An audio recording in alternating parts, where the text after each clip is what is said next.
રહ્યા છો NN news. હું છું એન્કર અર્પિતા પટેલ. હવે જોઈએ અગત્યના સમાચાર.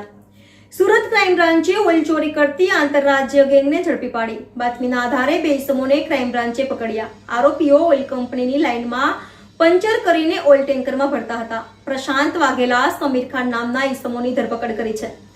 અત્યાર સુધીમાં બંને 20 કરોડ રૂપિયાના ઓઇલની ચોરી કરી હતી. આરોપીઓ નાની નાની ટેકનિકલ બાબતોને ધ્યાનમાં રાખીને ઓઇલમાં ચોરી કરી હતી. આરોપીઓએ રાજસ્થાન અને ઉત્તર ગુજરાતના મહેસાણા બેચરાજીમાંથી આઈઓસીની લાઇનમાંથી પંચર કરીને ચોરી કરી હતી. બેચરાજીમાંથી આરોપીઓએ 2 ટેન્કર ઓઇલ કર્યું હતું અને રાજસ્થાનમાં 1 ટેન્કર ઓઇલની ચોરી કરી હતી. પ્રશાંત વાઘેલા સામે 21 ગુના અને સમીર ખાન સામે 7 ગુના રાજ્યના અલગ અલગ ગુનાઓ નોંધાયા છે.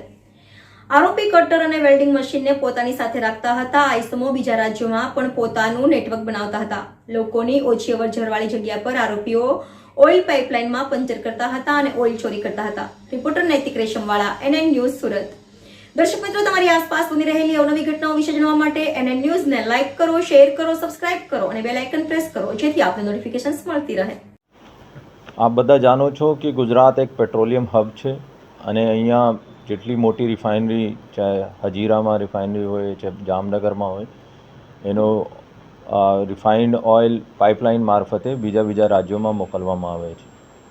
અને આપનું કદાચ ખબર હોય કે ભૂતકાળમાં ATS અને બીજા સિક્યોરિટી એજન્સીસ મોટા ગેંગ પકડ્યા છે જો પાઇપલાઇનમાં પંચર પાડીને ઓઇલની ચોરી કરતા હોય છે. એવી રીતે મારી ક્રાઇમ બ્રાન્ચમાં DCP રૂપલ મેડમ અને DCP રોજિયા સાહેબ અને એની ટીમનો એક માહિતી મળી હતી કે 2 મોટા ગુનેગારો જો ભૂતકાળમાં ઓઇલ ચોરીમાં પંચર કરીને ઓઇલ ચોરી કરી હતી, આ અત્યારે સુરત આજુબાજુ ફરે છે. તો જેના આધારે, માહિતીના આધારે આ બંનેનો અટક કરવામાં આવ્યો અને એની પૂછપરછ દરમિયાન 2 ગુના, આ 15 દિવસ પહેલાં એને મહેસાણા એક બેચરાજી પાસે ત્યાં ઓઇલ પાઇપલાઇનમાં પંચર પાડીને 4 જેટલા ટેન્કર ભરવામાં આવ્યો અને થોડા 6 મહિના પહેલાં રાજસ્થાન બ્યાવર ખાતે પણ એને પંચર કરીને ઓઇલ ચોરી કરી હતી.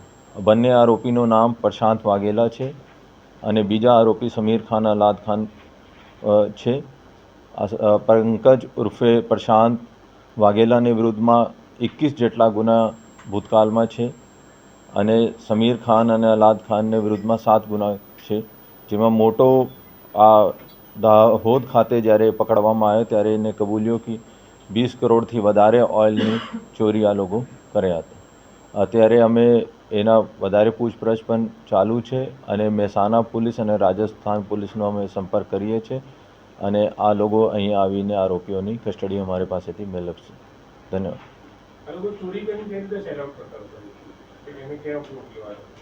આ લોકો પહેલાં તો વાલ બેસાડી નાખે છે અને નાઇટ ટાઈમમાં જ્યારે કોઈ હિલચાલ ના હોય ત્યારે ચોરી કરે છે.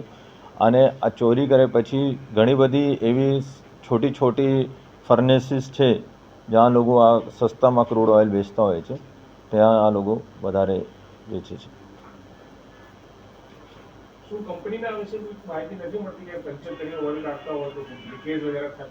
આ લોકોનો એક સિસ્ટમ હોય છે જ્યારે પ્રેશર ડ્રોપ આઉટ થાય છે, પણ આ લોકો એટલા એક્સપર્ટ છે કે નોટિસેબલ પ્રેશર ડ્રોપ આઉટ થતા નથી અને જેના આધારે આ લોકો ચોરી કરે છે. આ બધા બહુ મેકેનાઇઝ અને વેલ ઇક્વિપ્ડ આ લોકો હોય છે અને એનો એક્સપર્ટીઝ છે કે ક્યાં પાડવાનું અને કેટલા મિનિટમાં આ લોકો કામ પૂરો કરવાનું હોય છે. આ લોકોનો એક્સપર્ટીઝ હોય છે.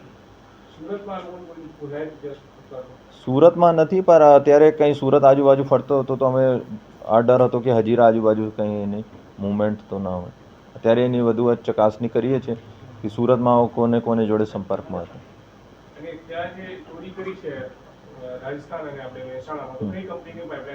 IOC pipeline.